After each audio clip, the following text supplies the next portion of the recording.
अब मैं आपको दिखाता हूं आरजेडी पूरी तरह से तैयार है, यानी इंडिया अलायंस भी इसके लिए पहले से ही तैयार है और एक बड़ी बैठक हुई।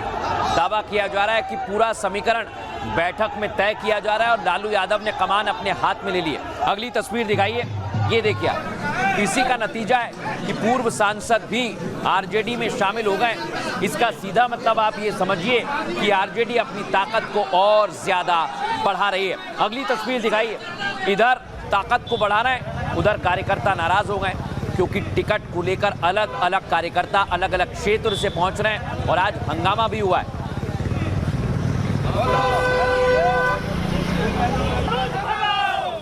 लेकिन दर्शकों, सबसे बड़ी बात क्या कांग्रेस और आरजेडी में यानी तेजस्वी और राहुल में बात बन गई है? और अगर बात नहीं बनेगी तो तेजस्वी क्या करेंगे? तेजस्वी का प्लान क्या है, मैं आपको विस्तार से बताने वाला हूं। कैसी तैयारी है तेजस्वी की, आइए जानते हैं। बिहार में अधिसूचना जारी हो गई है और चुनाव के लिए नामांकन भी शुरू हो गया है। अब महागठबंधन में सीटों का तालमेल नहीं हुआ है और सीटों के बहाने तेजस्वी को लेकर पेंच फंसा हुआ है। कांग्रेस नहीं चाहती कि चुनाव से पहले सीएम उम्मीदवारी घोषित हो। ऐसे में तेजस्वी यादव ने भी अपनी सियासी मोर्चेबंदी तेज कर दी है। खबर है कि तेजस्वी ने A to Z प्लान पर काम करना शुरू कर दिया है। तेजस्वी इस बार केवल MY समीकरण के भरोसे नहीं रहेंगे। तेजस्वी इस बार 130 से 135 सीटों पर चुनाव लड़ सकते हैं, इसलिए उन्होंने MY का विस्तार देना शुरू कर दिया है। अब तेजस्वी दूसरी जातियों को भी साधने की कोशिश करेंगे। आरजेडी से सवर्ण जाति के 20 उम्मीदवार उतारने के संकेत दिए गए, जिसमें से 8 से 10 उम्मीदवार केवल भूमिहार जाति से होंगे। संकेत यह कि ब्राह्मणों और राजपूत का टिकट भी कम हो जाएगा। यादव जाति के उम्मीदवार भी कम उतारे जाएंगे। तो किसको उतारेंगे? अति पिछड़ा समुदाय पर खास फोकस किया जाएगा। कुर्मी, कोयरी जाति के उम्मीदवारों की संख्या बढ़ जाएगी। मतलब तेजस्वी एनडीए के कोर वोट बैंक पर फोकस कर रहे हैं, जैसा कि अखिलेश ने यूपी में 2024 के लोकसभा चुनाव में किया। नतीजा रहा कि उनका वोट बैंक MY समीकरण से आगे निकल गया और पीडीए की वजह से अखिलेश यादव को समाजवादी पार्टी को लोकसभा में 37 सीटें मिली हैं। यही प्लान तेजस्वी यादव का भी है, लेकिन इसे लेकर बिहार में सियासी पारा चढ़ गया है। सुनिए जरा क्या कुछ कहा जा रहा है। जो पूर्णिया का इलाका हो, बांका का इलाका हो, कटिहार का हो, इस बार उन इलाकों में हम मजबूती के साथ चुनाव लड़ेंगे और जीतेंगे।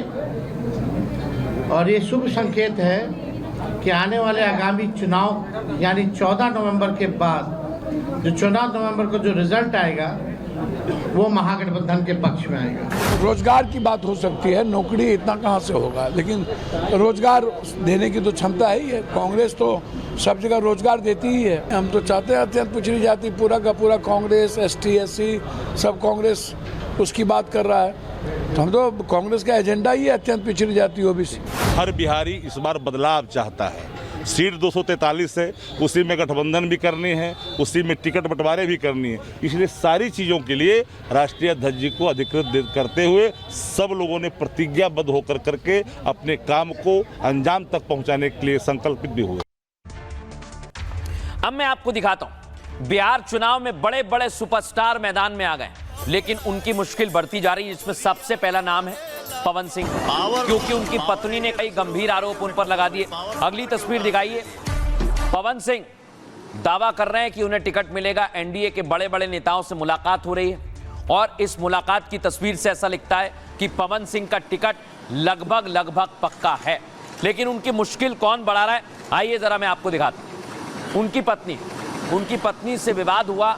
खबर है कि अब ज्योति ने पीके से मुलाकात की। लेकिन दर्शकों, अगर पीके से मुलाकात हुई तो क्या ज्योति जनसुराज में चली जाएंगी?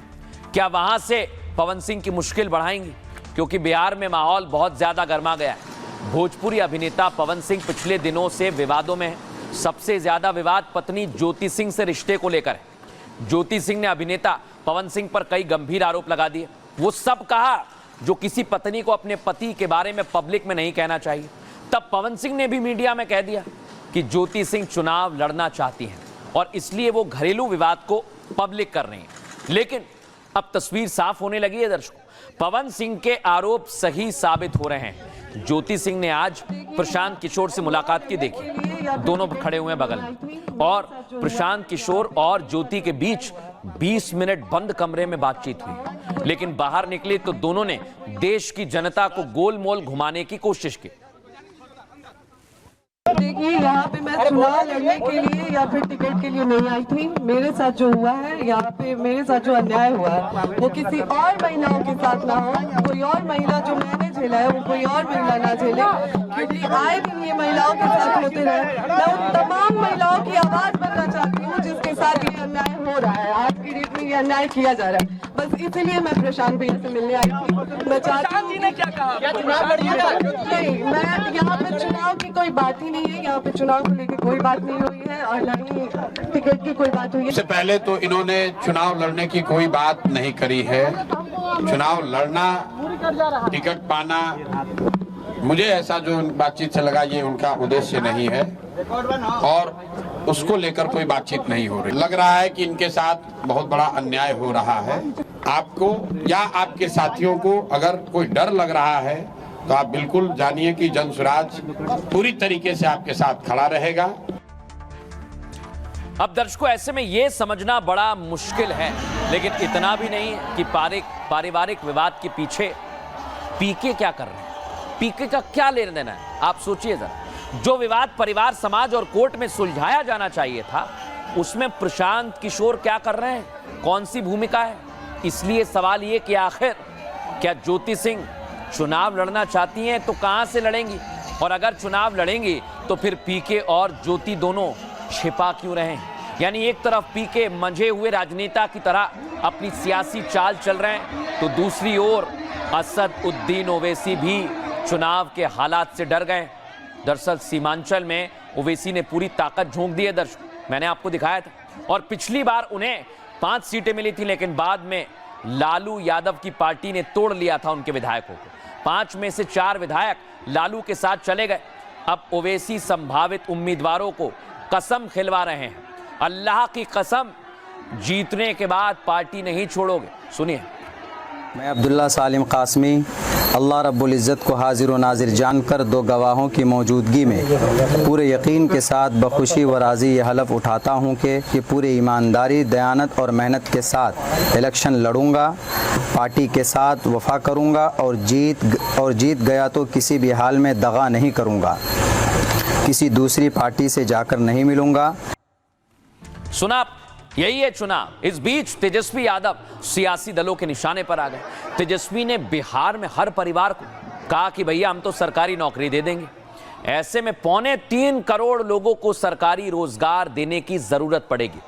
सोचिए आप, जबकि बिहार में कुल सरकारी पद पता है कितने, मात्र 27 लाख, उससे भी कम है, जिनमें ठेके पर सरकारी काम करने वाले भी शामिल हैं। अब सियासी दल इसे झूठ का हथकंडा बता रहे हैं। सुनिए जरा। पिताजी ने तो नौकरी के बदले अब जमीन लिखा लिया, क्यों नहीं किए 15 साल में? आपके क्या योगदान है जो आप कहते हैं कि हमने नौकरी दिया, कहाँ दिए?